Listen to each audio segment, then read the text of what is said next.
Hello! இன்றைக்கி என்னோடய evening routines வந்து பார்க்கலாமா? ஸோ மதியம் நல்லா சாப்பிட்டு தூங்கிட்டு, ஈவினிங் ஃப்ரெஷ்ஷாக ஒரு காஃபி அண்ட் ஸ்நாக்ஸ் சாப்பிட்டுட்டு, என்னோடய வேலையை வந்து ஸ்டார்ட் பண்ணிட்டேன். பசங்க விளையாட்டு ஜாமான் எல்லாம் கீழே வந்து ஃபுல்லாக எடுத்து போட்டிருந்தாங்க. ஸோ அதை ஃபுல்லாக க்ளீன் பண்ணிவிட்டு எல்லாத்தையும் அந்தந்த இடத்துல எடுத்து வச்சதுக்கப்புறமா வீடை ஃபுல்லாக பெருக்கி விட்டுட்டேன். ஸோ அதுக்கப்புறம் கிச்சனில் வந்து மதியம் சாப்பிட்டுட்டு கொஞ்சம் மீதி சாதம் இருந்தது. அதுக்கு ஒரு சின்ன பாத்திரத்தில் மாற்றிட்டு மிச்ச பாத்திரம் எல்லாத்தையுமே வந்து கழுவி திருப்பி ஃப்ரெஷ்ஷாக எடுத்து வச்சாச்சு. வச்சுட்டு கொஞ்சம் நேரம் ரெஸ்ட் எடுத்து முடிச்சுட்டு துணி கொஞ்சம் மடிக்க வேண்டியிருந்தது. பாப்பா தம்பி துணி மட்டும் தான் துவைச்சிருந்தேன் இன்றைக்கி. அந்த துணி மட்டும் துவைச்சிட்டு கிச்சன் கவுண்டர் டாப் வந்து கொஞ்சம் ஸ்டவ் மட்டும் தான் க்ளீன் பண்ணேன், ஃபுல்லாகவே க்ளீன் பண்ணலை.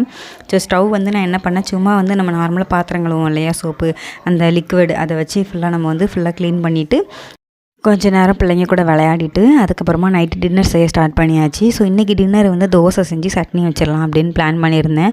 ஆனால் பார்த்தா மாவு இல்லை, காலியாயிருச்சு.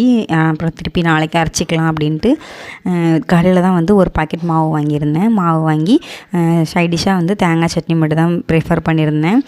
நார்மலாக தேங்காய் மிளகா 2 மிளகா கொஞ்சமாக பொரிகல்ல போட்டு தாளிசம் பண்ணி ஊற்றியாச்சு, அவ்வளோதான்.